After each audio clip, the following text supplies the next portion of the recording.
Hi everyone, welcome to our talk, the effects of public policies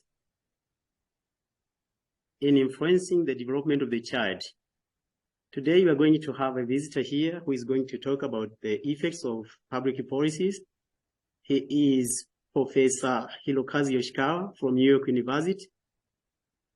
He is a Courtney Selros Professor of Globalization and Education at New York University and is the co-director of Global Ties for Children Center at New York University.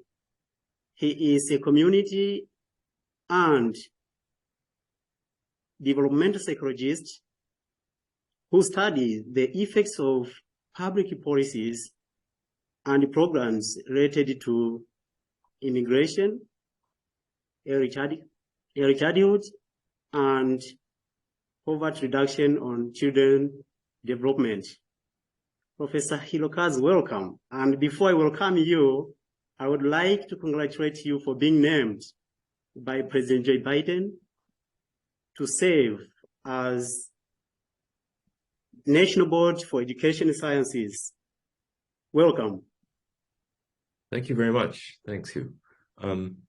So now, if you could make me the host so I can share my screen, that would be great. Okay.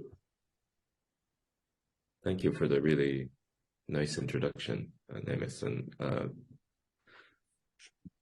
I'm honored to be here.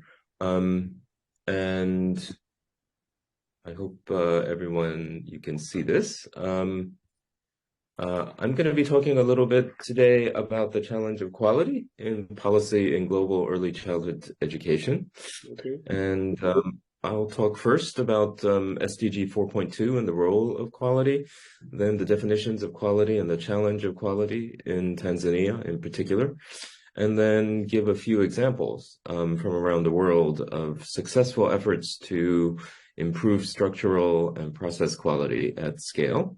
And then finally close with a very specific example of supporting rural and remote parents to provide preschool curriculum activities at home from Lebanon, from a project we have been completing for Syrian refugee families with the International Rescue Committee and Sesame Workshop.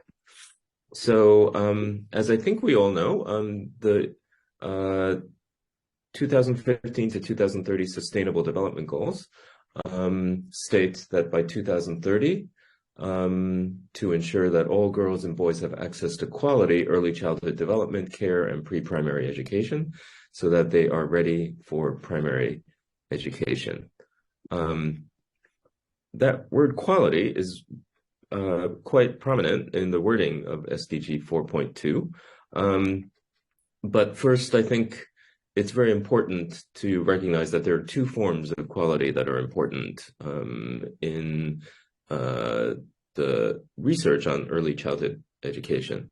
The first is called structural quality, and it includes the physical infrastructure of the learning space, that centers, classrooms have safe and secure routines, that staff and teachers are qualified, that there are adequate ratios of children to adults, that class sizes are not too large, and that the workforce is properly compensated and economically secure. Those are the top set. Those are features of structural quality. Then when we talk about process quality, we're really talking about the interactions between teachers and students, and also the interactions amongst children. And these include responsive and what have been called serve and return interactions to build brain development, emotional warmth in the interactions, specific supports to build specific kinds of skills, and the ability to support play and creativity with active engagement, social interaction, and solicitation of children's thinking, their meaning making, their experiences, and their cultures. So challenges exist from the research in Tanzania by Laurent Ndejuya and colleagues on both structural and process quality. So in a recent study of centers, children, principals, and teachers, Ndejuya and colleagues found that the quality standards of the Ministry of Education of a book-to-child ratio of 1 to 2 were not being met, that books for the current curriculum were often not available, that class sizes were over 100 in rural areas and between 90 and 100 in urban areas. Also, in terms of process quality, that there was inadequate support for teachers on how to implement the new curriculum and the lack of in-service training. In-service training meaning training in classrooms by mentors and coaches that provide feedback to teachers on how to improve their practice. So what are some global examples of how to improve structural quality at scale? Many countries, including Tanzania, have quality standards for early childhood education, but they have to actually be made feasible and implemented through adequate financing and infrastructure. Some models that have worked in previous efforts include the creation of additional preschool classrooms in rural areas, where local communities actually come together to build new preschool classrooms, and the federal government provides the teaching, workforce, and training, as in the CONAFE program in Mexico. When preschool classrooms are not possible to build, home-based models where groups of children are provided learning opportunities by community adults have been implemented in countries like Colombia, in Cambodia, and in Vietnam. And so those can supplement center-based preschool education. In improving process quality at scale, we have a variety of examples of in-service training with mentors that has been brought to national scale in some countries. Some countries actually provide a formal agency on quality in education with including staff to oversee quality in early education nationally, as in Chile. And it's very important in some cases, there's been the use of social platform and social media technology to support professional development. So for example, in the rural one village, one preschool model in China, WhatsApp groups have been formed for teachers that are facilitated by trainers and have improved observed quality in those classrooms.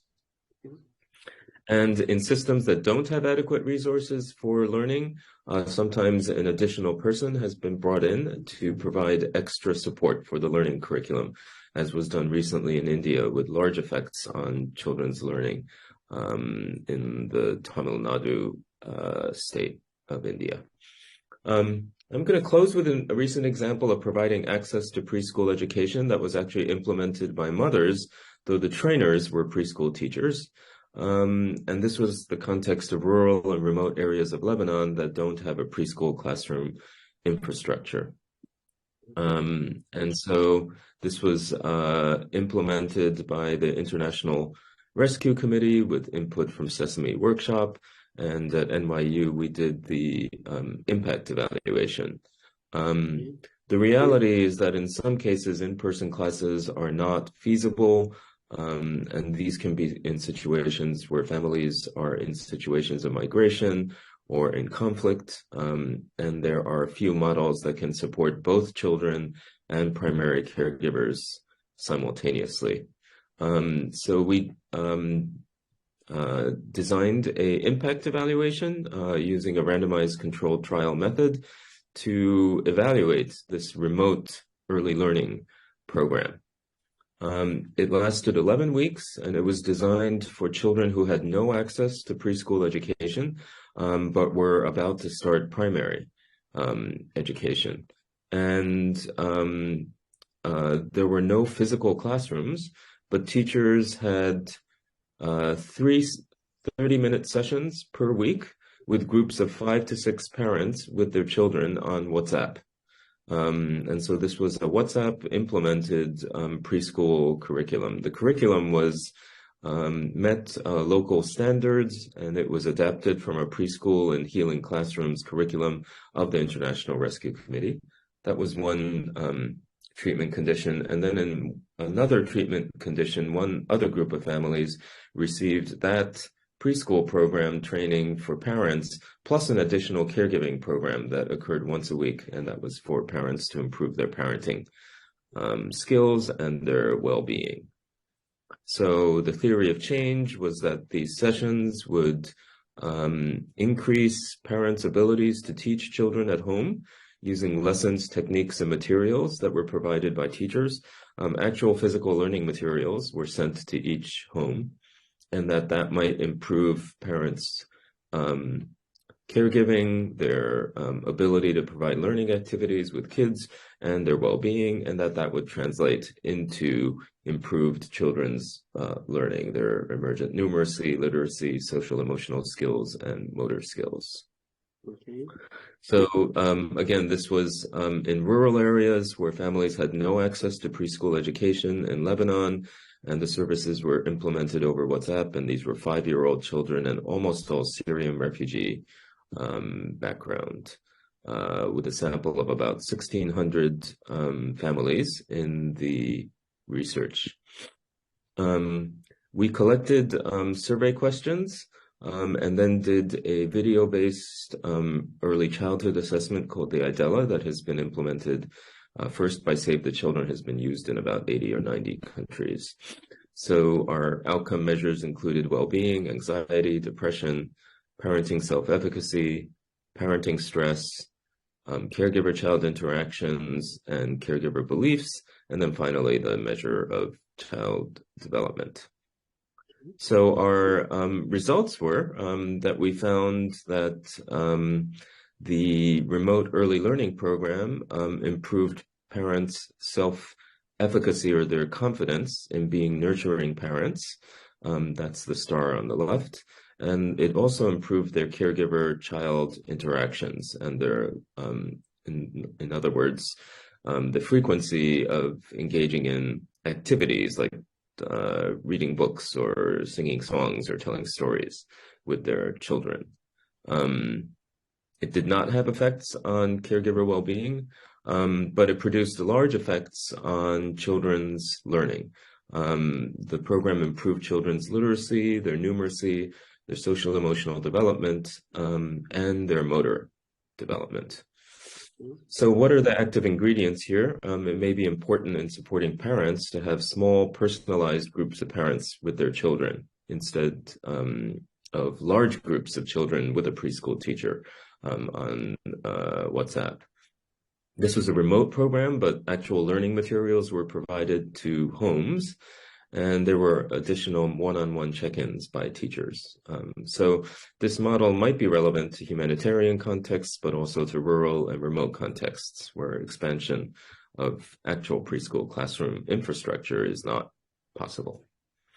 So to sum up, it's important to provide and finance policies that enable adequate class sizes and teacher-child ratios, fully fund the 1-to-2 book-to-child ratio in Tanzania, to supplement with supports for parents to provide learning activities at home, provide a permanent agency for quality in early childhood education in the Ministry of Education, to engage parents in understanding the importance of quality in early education, and also engage preschool staff in how preschool can support culturally specific home socialization practices, such as with Professor Pamela Wadende's studies in Kenya. And then finally, to invest in in-service training and professional development, which can either occur through WhatsApp or through in-person approaches. So I'd like to thank partners at the International Rescue Committee and Sesame Workshop, and our funders, which are the MacArthur Foundation and the Lego Foundation. So thank you very much, Nemes, for this opportunity to address your group about this issue of quality in preschool education. Thank you so much. I'm very happy to meet you today. And I think this is going to do something, especially our people, voice makers, and other stakeholders they are going to learn something. And when a person raises a concern about those issues, they may pay attention on what can be done so that we improve the quality of early childhood education in our country.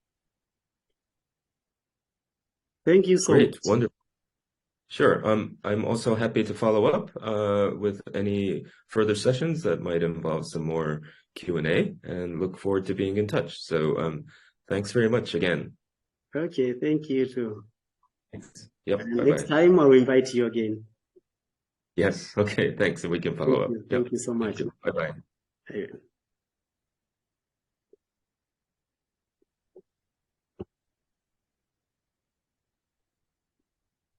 I'll make you host again. Okay.